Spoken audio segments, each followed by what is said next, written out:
الحمد لله رب العالمين والصلاة والسلام على أشرف الأنبياء والمرسلين سيدنا محمد اللهم صل على محمد. السلام على الحسين وعلى علي بن الحسين وعلى أولاد الحسين وعلى أقوام المؤمنين تفسیر کربلا لیکچر سیریز کے آج ہمارا چھٹا لیکچر ہے. آج ہم بات کریں گے انقلاب امام حسین علیہ السلام آج تک زندہ کیسے ہے. تاریخ انسانی میں اور تاریخ اسلامی میں بڑے بڑے انقلابات رونما ہوئے جو انصار و قربانی کے جذبے سے سرشار تھی اور ایسے بے شمار واقعات ہوتے ہیں،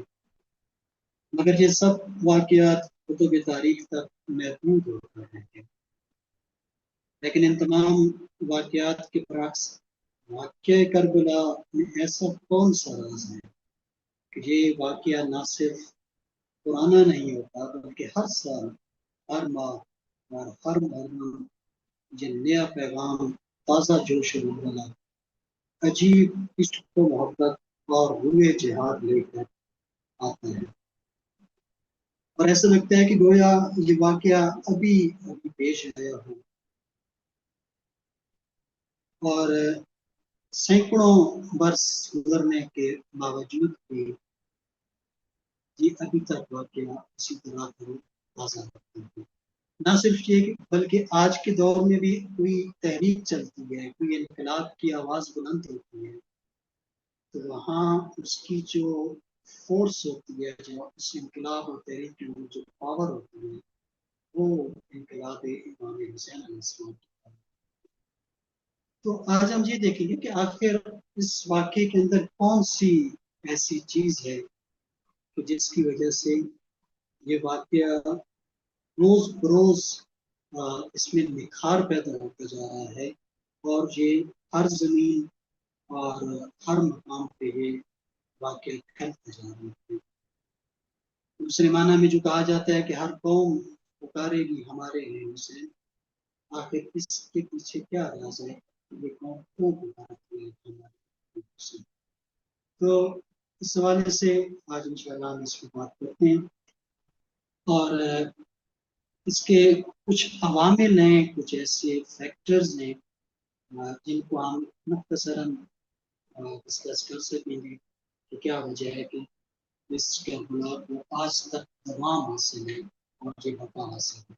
تو سب سے اہم اور بنیادی سبب عنایت الہی ہے. امام حسین علیہ السلام کی قربانی مرضی الہی، رضائے الہی اور محبوب خداوندی کے عین مطابق واقع ہوئی، لہذا اس کی بقا اور اس کا دوام اسی ذات حق کی خاص رحمت اور لطف و کرم کے مدعو. البتہ اگر ظاہری طور پہ ہم عوامل کا جائزہ لیں، اسباب کا جائزہ لیں جنہوں نے کربلا کو باقی رکھا ہے اور اس کو پوری دنیا میں عام کر دیا ہے، تو ہمارے سامنے دو طرح کے عوامل ہیں. ایک کو ہم داخلی عوامل کا نام دیتے ہیں، انٹرنل فیکٹرز ہیں کچھ جن کا سبب جو ہے کربلا کی تحریک کے ساتھ، یعنی وہ تمام اسباب جن کا انتظام اور بندوبست خود امام عالی مقام علیہ السلام نے اس انقلابی تحریک کے درمیان کیا. یہاں پہ امام عالی مقام ہے اور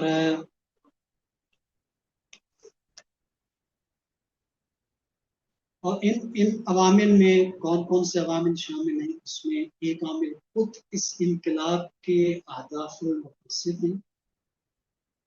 دوسری چیز جناب سید الشہداء علیہ السلام کی بے مثال شخصیت. اور تیسری چیز یزید کی ناپسندیدہ اور متنفر ترین حیثیت اور کردار. تیسری چیز قاتلان امام حسین علیہ السلام کے وحشیانہ مظالم. اور چوتھا عامل جو ہے وہ ہے قافلے اسیران کربلا کی ترتیب.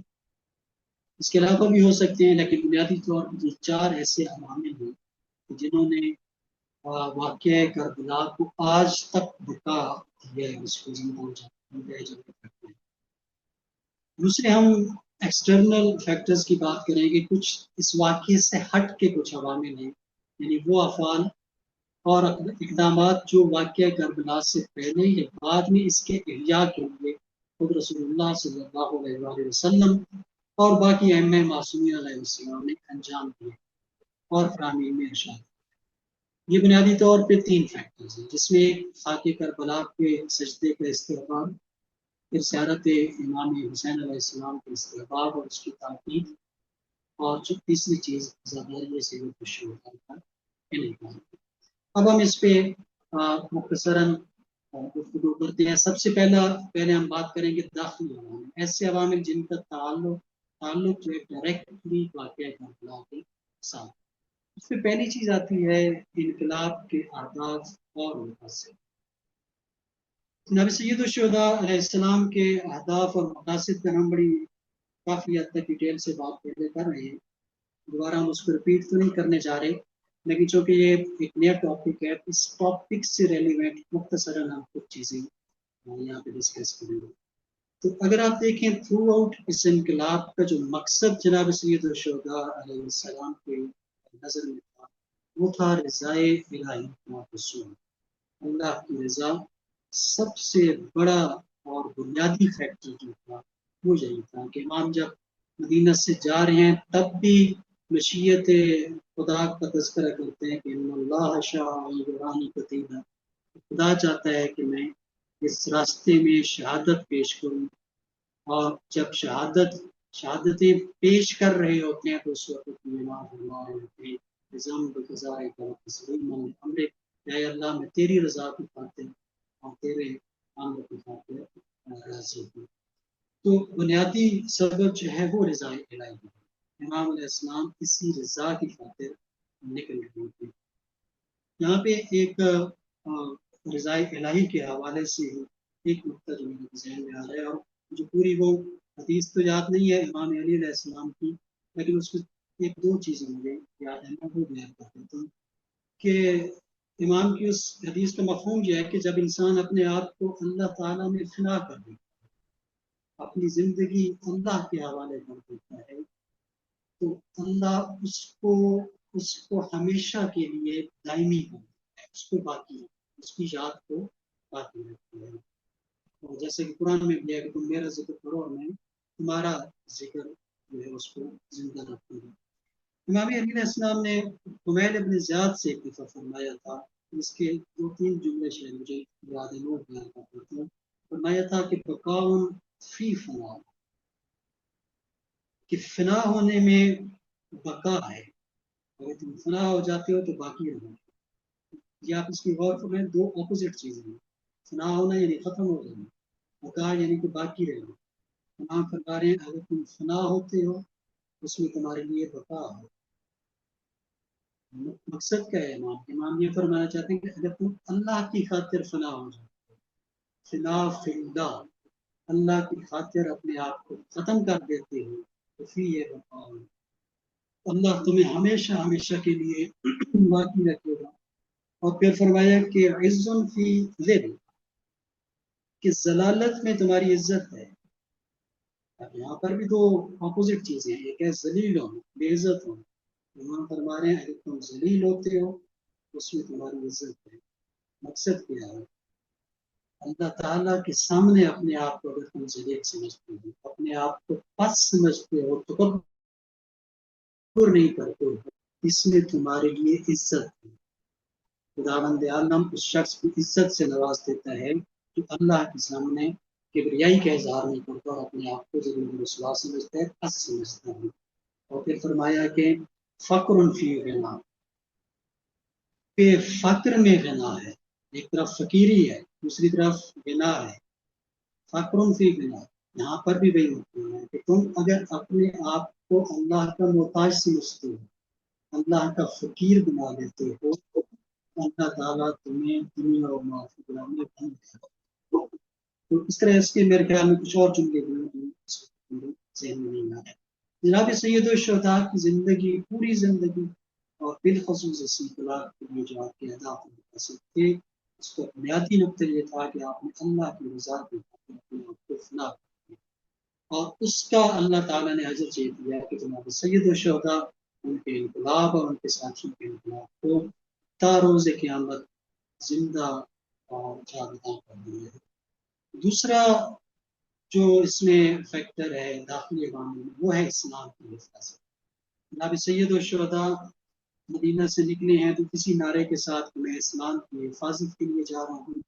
میں اصلاح کے لیے جا رہا ہوں، امر بالمعروف و نہی عن المنکر کے لیے جا رہا ہوں۔ اسلام کی حفاظت میں بھی بتا ہے، اس لیے کہ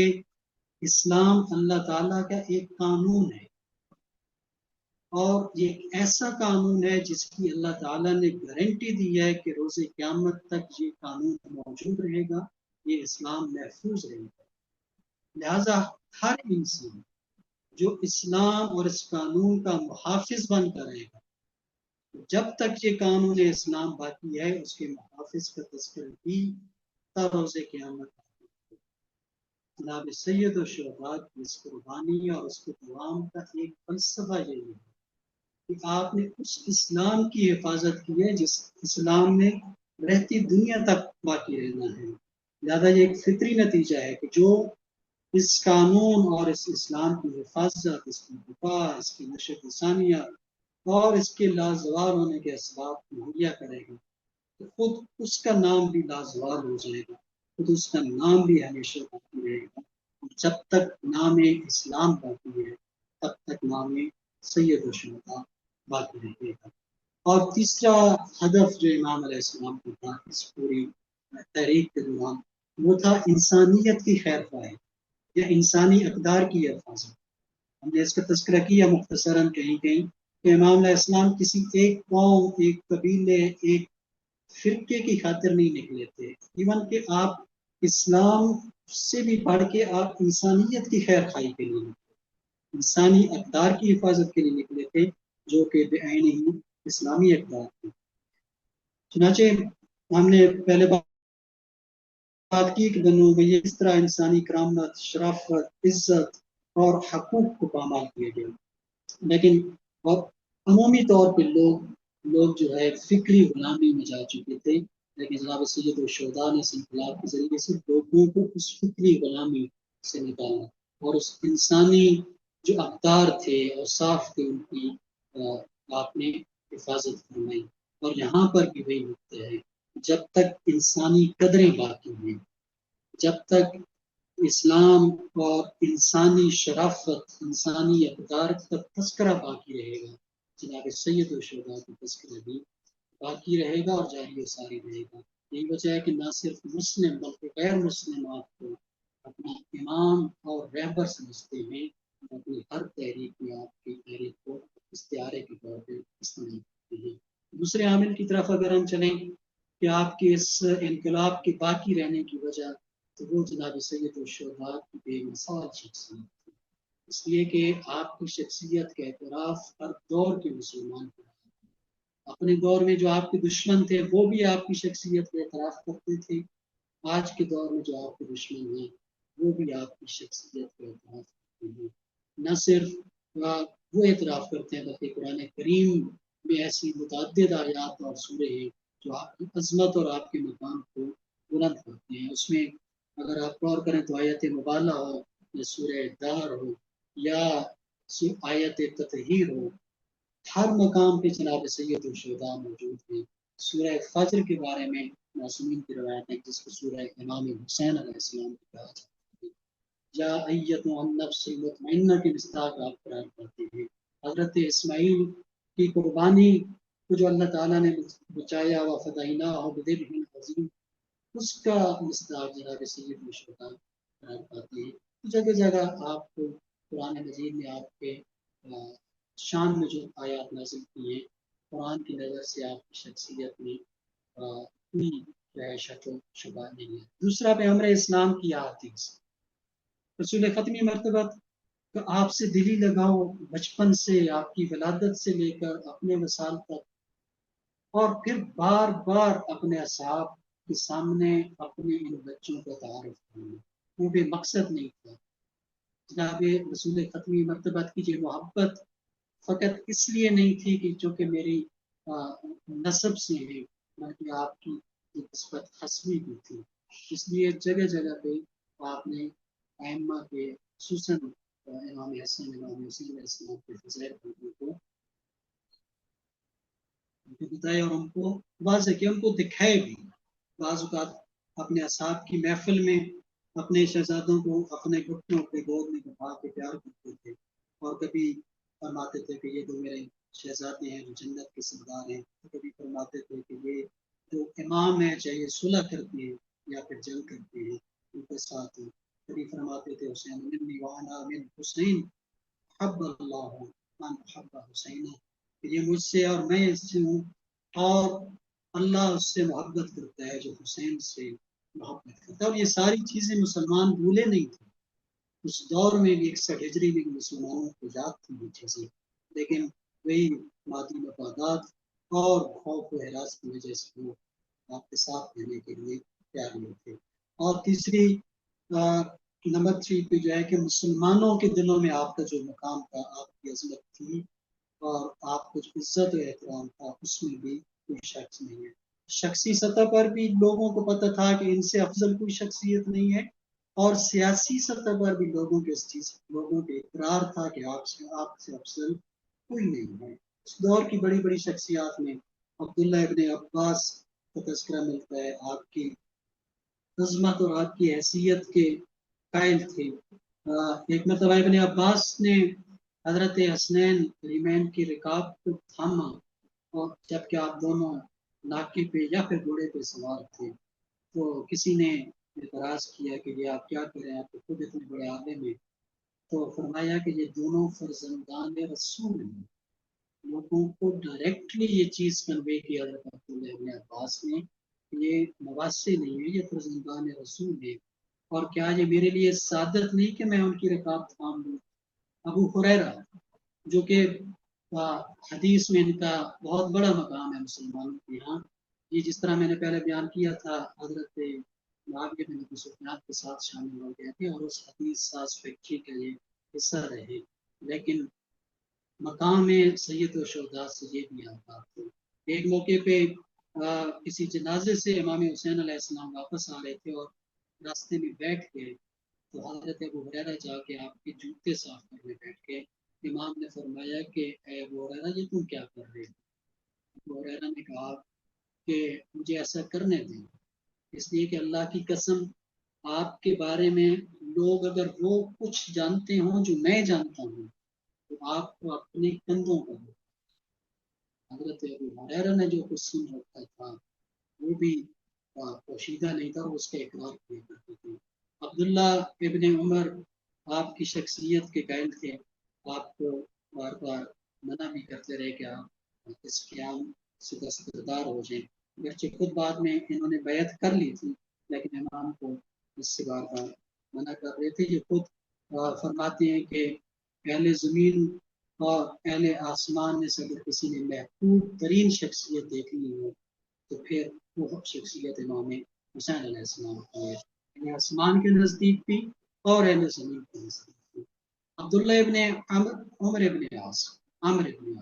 ابن عاص مشیر معاویہ ہے، اس کا بیٹا ہے عبداللہ. یہ بھی مخالف ہے امام کا، لیکن یہ بھی تعریف کیے بغیر نہیں رہ سکتا. اور اس میں مختلف مقام پہ ایک جگہ پہ مسجد نبوی میں یہ لوگ بیٹھے ہوئے تھے، اس میں عبداللہ ابن عمر بھی بیٹھے ہوئے، ساتھ سے امام حسین علیہ السلام گزرے اور سلام کر کے گزر گئے. امام اس نے جواب نہ دیا، لیکن تھوڑی دیر بعد اس نے اپنے اصحاب سے کہا کیا تم جانتے ہو کہ اس وقت زمین پر اور آسمان والوں کی نگاہ میں افضل ترین شخص کون ہے؟ لوگوں نے پوچھا، انہوں نے اپنا اشارہ کر کے کہا کہ وہ جو جان رہے ہیں،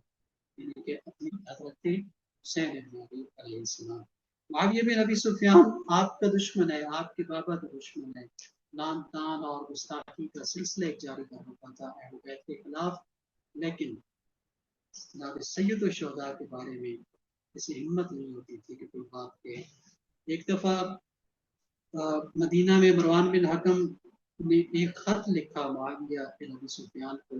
کہ مدینہ کے اندر امام حسین علیہ السلام حکومت کے خلاف سازشیں کر رہے ہیں، یا پھر